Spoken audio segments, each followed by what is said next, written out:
Ever feel it? I don't know, like there's just way more to reality than what we see. Like something more is going on, just out of sight. It's a pretty common thought, actually. You've sent in this excerpt from Unveiling the Hidden Realms, and it really dives into that idea. It even ranks them, these spiritual dimensions, from like relatable ones all the way to, hold on, what? A whole tier list, huh? That's wild. Yeah. And the cool part is, it doesn't just, throw all this crazy stuff at you at once. It starts with what it calls C-tier dimensions. Those realms that might already kind of make sense, even if you're not super into this stuff. Spirituality 101. I like it. Exactly. Building blocks. So before we get to astral projection and all that, let's ground ourselves. What are these C-tier dimensions? Like, why should I care? All right, so first up, the physical plane. Sounds basic, right? But the book wants us to look at it differently, not just solid objects, but as like this dynamic energy-matter dance. So instead of just a table, I'm thinking about the atoms vibrating, the energy holding it all together. Exactly. Precisely. Yeah. And this isn't just some abstract physics lecture, right? It reminds us that we're swimming in this sea of energy constantly. It affects everything from how healthy we are to our emotions. Think about being out in nature versus stuck in some office with like fluorescent lights, totally different vibe. Yeah, you can feel that. Different energy for sure. So if that's the physical, where does the mental plane come in? I mean, thoughts are powerful, but are we saying they make up a whole dimension? That's exactly what the book suggests. On the mental plane, our thoughts, all our beliefs, even just random ideas, they become something real, like forces shaping our reality. And this isn't just think positive stuff, it's deeper. It's realizing how much power our minds have in what we experience. Ooh, that reminds me of that saying, whether you think you can or can't, you're right. Our beliefs really do influence our actions and what we achieve. 100%. And if we see our thoughts having this very real power on the mental plane, it can change everything. Our goals, how we interact with people, everything. Right. Like that whole we attract what we put out there idea. Okay. So we've got tangible energy, we've got the mind. What's the third part of this C-tier foundation? All right. This is where things get a little more out there, I guess, the etheric plane. The book says it's this subtle energy field, like a blueprint for our physical bodies. So now we're talking auras, energy healing, all of that. It's the idea that we're not just physical, but energetic beings too, right? Exactly. And this energy, it can be sensed, influenced even, according to a lot of spiritual traditions. That's where things like acupuncture come in, or Reiki, or even the idea that how we think and feel impacts our health directly. Right. I see the alternative medicine connection. But how is this etheric plane idea actually relevant to my daily life? Have you ever walked into a room and instantly you just felt drained, like all the good vibes were just sucked right out? Or the opposite, being around someone who just radiates this like warmth and energy, that a lot of people think that's the etheric plane at work, that invisible exchange of energy. Wow, never thought of it that way. So by understanding these subtle energies, yeah, we can be more aware of what we bring to our interactions, or even to our homes, our workspaces, right? Absolutely. It adds a whole new level to that phrase, good vibes only, Yeah, it really does. Yeah. Okay, so C-tier.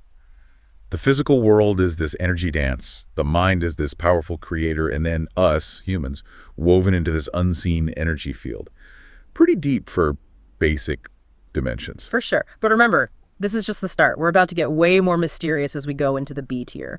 That's where things like lucid dreaming, karma, the depths of our own subconscious, that's where that comes in. All right, so C tier down, we're getting a little more comfortable with these foundational dimensions. But you said B tier gets even more wild. Transcendental, I think you called it. Things definitely get more mind-bending, yeah. We're talking about realms beyond our normal perception, but still, like, deeply connected to us. Think of it. If C tier is the foundation, B tier is like the blueprints, showing us the structures behind everything. Okay, now I'm really curious. What's first up in this B tier? Let's start with a classic, one that's always fascinated people. The astral plane. You've heard of it, right? Lucid dreaming, out-of-body stuff, even those near-death experiences. It's like this world of pure energy shaped by what we think and feel. So wait, hold on. More than just a vivid dream. My thoughts are literally shaping things in this astral plane. How's that even possible? $1 million question, right? Sure. Nobody knows for sure, but a lot of traditions say it vibrates differently than the physical world. Consciousness is less rigid there, not so bound by the rules of, like, physics as we know them. So our thoughts, our emotions, they're energy too. Yeah. And they interact directly with that environment. Okay, so if we're less restricted on the astral plane, that means what? I can get there while I'm sleeping? Or meditating, or even during those times you feel like you're like outside your body.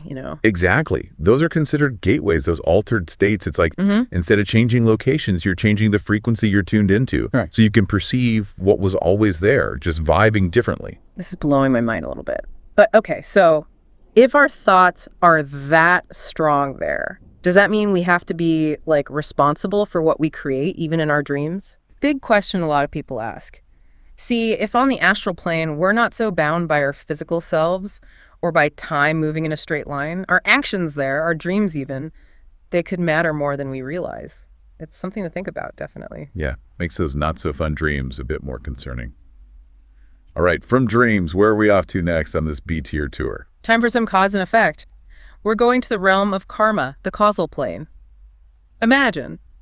Every action, every choice you make, it sends ripples way beyond what you can see. Whoa, okay, so not just like instant karma, tripping after walking under a ladder or whatever. We're talking big picture, lifetime stuff. Exactly. The causal plane is the why behind our experiences. Like maybe what we're going through now isn't just about this life, but echoes of past choices, even from other lives, coming back around. So if I'm getting this right, there's a deeper reason behind my struggles, my opportunities, like a karmic tapestry woven from all these threads of cause and effect.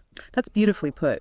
And it's not always about punishment or reward even. It's about understanding those connections, your choices, how they impact you and everyone else.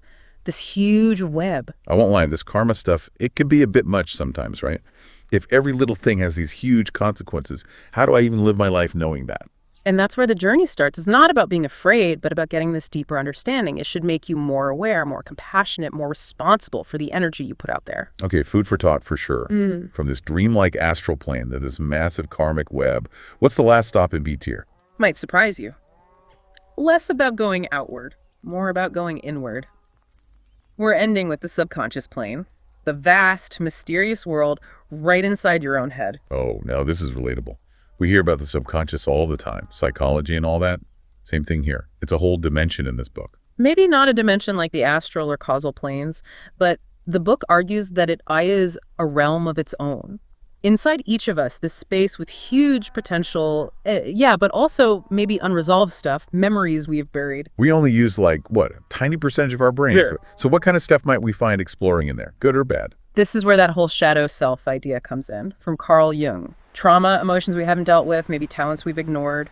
It's all down there. So the subconscious plane, it's not just blissful journeys. It's facing those parts of ourselves we usually avoid. So it's like you need some serious courage for this one. You got it. It's about integrating those parts, acknowledging how they affect us, and becoming more whole. Wow. From dreams to karma to the depths of our own minds. Yeah. This B tier wasn't a walk in the park. We're really starting to see how these hidden realms, they're not just ideas, they're real forces shaping our lives. And we're just scratching the surface. A tier is where things get really interesting, even more awe-inspiring. Akashic records, the higher astral plane, even the Buddhic plane. You ready for this? A tier, here we come. From cosmic blueprints to, what was it, awe-inspiring, potentially baffling. Gotta admit, after that subconscious plane stuff, I'm kind of nervous about how baffled I'm about to get. So where do we even start with this A tier? Buckle up, because we're starting with something that sounds like straight-up science fiction. The Akashic records. Imagine a library, but it holds the knowledge of every lifetime, every single event, even all the what-ifs and might-have-beens. It's like the imprint of everything that ever was, is, or will be.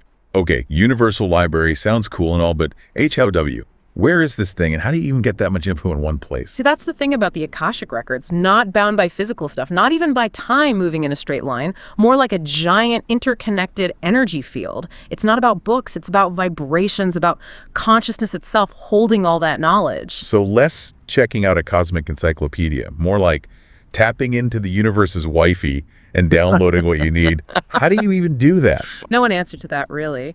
But a lot of traditions, they say it takes a higher state of consciousness to access it.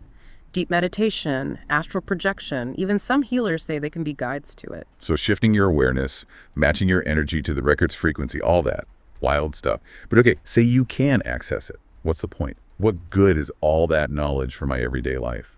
Imagine understanding your soul's journey, like for real. Seeing your past lives, how they're shaping you and W. or tapping into the wisdom of everyone who came before, finding your purpose, maybe even glimpsing different paths your future could take. The possibilities are literally endless. Okay, that'd be pretty life-changing, not gonna lie. But this is next-level spiritual stuff. Is this for, like, everyone or just monks who meditate in caves for 50 years straight? That's the thing about these higher dimensions. Some abilities might come easier to folks who've dedicated their lives to it, yeah?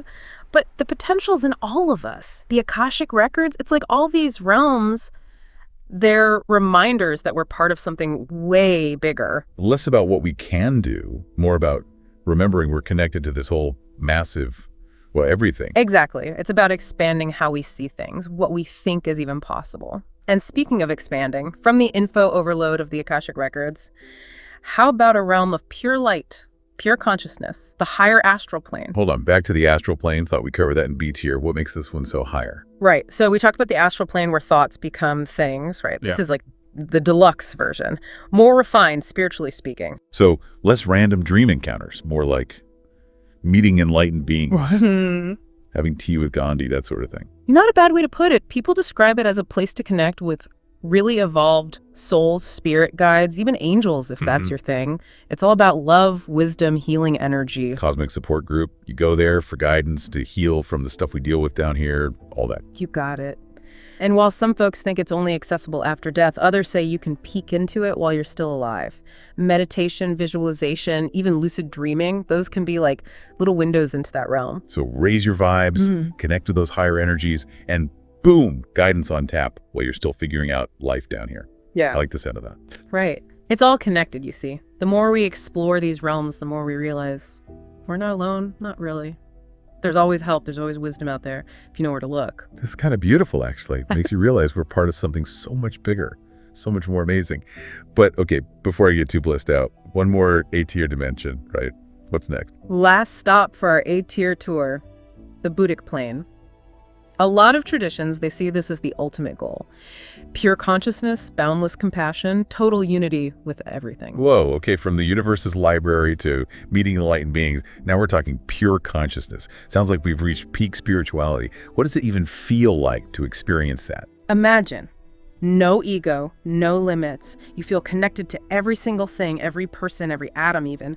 Just this overwhelming love, this compassion, not just for your family or friends, but for everything that exists. That's the Buddhic plane. So less about me becoming enlightened, more about realizing we already are all part of this one big consciousness. Exactly. It's like the illusion of separation shatters, and you see that deep down we're all just expressions of the same energy. Wow, powerful stuff. Yeah.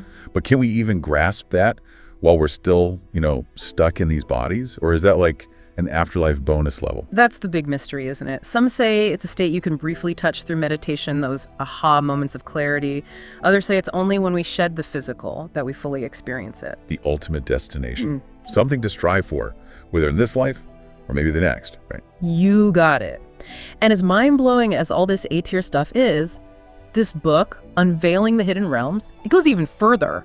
Realms so huge, so beyond our understanding, it'll make your head spin. But that, my friend, is a deep dive for another day. You've given me enough to think about for a while, honestly. Yeah. From the universe's library to pure consciousness.